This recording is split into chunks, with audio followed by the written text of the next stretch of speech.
One of the best things I ever did for my health was learn to embrace the elements outside, learn to enjoy the weather, regardless of what it is. Sun, heat, cold, snow, rain, thunder and lightning, wind, sleet, whatever it may be. I have visuals. I'm talking all of it. Lightning, snow, cloudy. This may seem silly. Also, I felt like painting, which could also be an amazing thing I've done for my health, is allowing myself to paint even though I'm not really a painter. Beauty, allowing myself to appreciate the beauty. I am afraid of tornadoes though. I take cover and I hope for the best.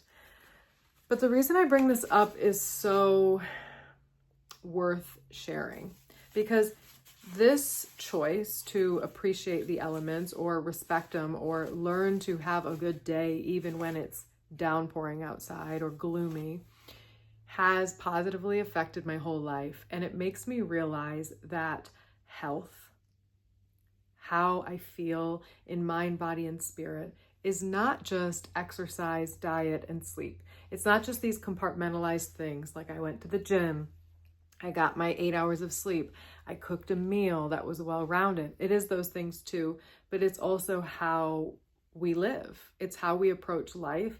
It's all day and all night, not to overwhelm anyone, but it is all day and night. It's how we are living. And how we are living is not just when we exercise, when we eat, when we sleep. It's all day and night, okay? So learning to appreciate, respect, embrace the elements, the weather, regardless of what it is, has helped me tremendously. So speaking of gloomy, I'll start there. I live in an area where there's a lot of gloom. That's a pretty happy cloud though. There's a lot of gloom. I live in the United States in the Midwest, and there's a lot of gray days. So how would I be living if I'm just waiting for the sun to shine brightly again and waiting for a perfect 70-degree day? Waiting to go outside, waiting to go to the woods, waiting to exercise, waiting to travel, waiting to, go out and socialize. Because gloomy days, if you don't have gloomy days where you are, maybe you do, maybe you don't, can inspire us to just like cuddle up and curl up and not leave the house, which is fine. But I also know that when it's gloomy where I live, I have long winters where I live, a lot of people get really depressed. A lot of people feel really lonely. A lot of people feel seasonal depression. And I've wondered if part of that is because we don't go outside enough. We don't exercise enough. We don't move our bodies. We don't get fresh air. We don't get air in our lungs. We're not taking deep breaths. We're not going out and seeing people because we're waiting for it to be summer and warm. And I'm not saying there's any right or wrong way to do anything, but when I look around, I think, well, what if we just went outside when it was gray, when it was cold, when it was snowing? What if we went on a winter hike?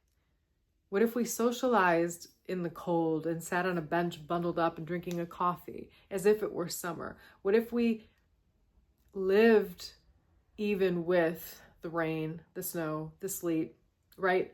Obviously safely. I'm not going out in a tornado.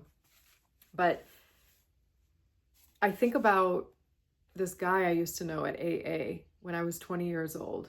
He was much older than me, and he'd always share his wisdom with us. And he said, there's no such thing as good weather or bad weather. Dress accordingly. And I kind of understood what he meant, but I also didn't fully appreciate it.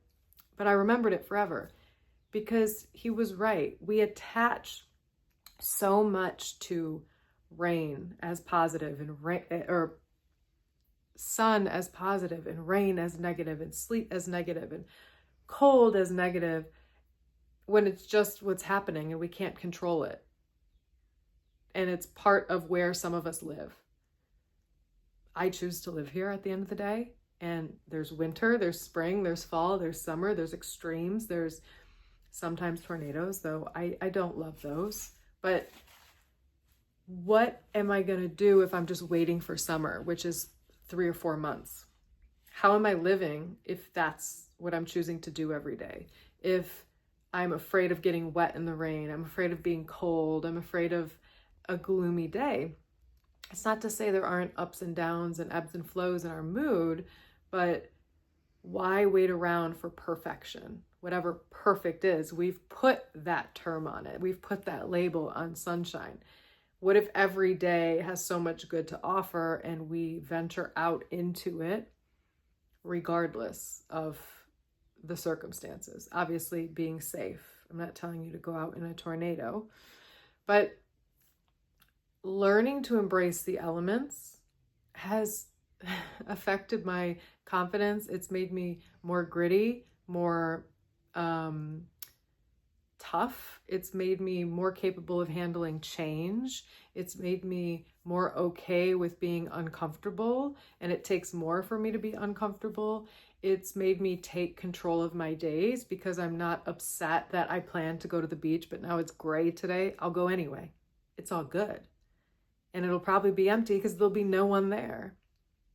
Go for a walk in the winter in the Midwest United States and you'll barely see anyone. It's an introvert's dream, but I wonder, a lot of people talk about not feeling well, but I barely see anyone outside. I'm not saying I have all the answers, but this is something that has helped my health, mind, body, and soul. It's one of the best things I ever did for myself. And I love it because it's not something you would see in your health class, in your high school, college health class, but your whole life contributes to your health. All the things you do, right? Not just your diet, exercise, sleep, but everything. What are you doing to nourish all parts of your life? Maybe someone wants to pick up an instrument and learn, or go dancing, or sing in a choir, or volunteer, or serve your neighbors, or go traveling, or ride a bike, whatever it may be. Paint. Wait, where's my rainbow? It may seem silly. I'm not a painter, but it feels good. It lifts us up if the thing calls to you. And so I love to share that learning to embrace the weather is one of the best things I've ever done for my health, because it reminds us that health is all parts of our lives. It's how we approach our days. So what is something that you've done for your health that has been amazing, that you wouldn't necessarily find in a textbook, that might surprise someone, but also make perfect sense because it's a reminder of this thing we all know, that our whole life informs our health. Our health is informed by our life, not just these moments.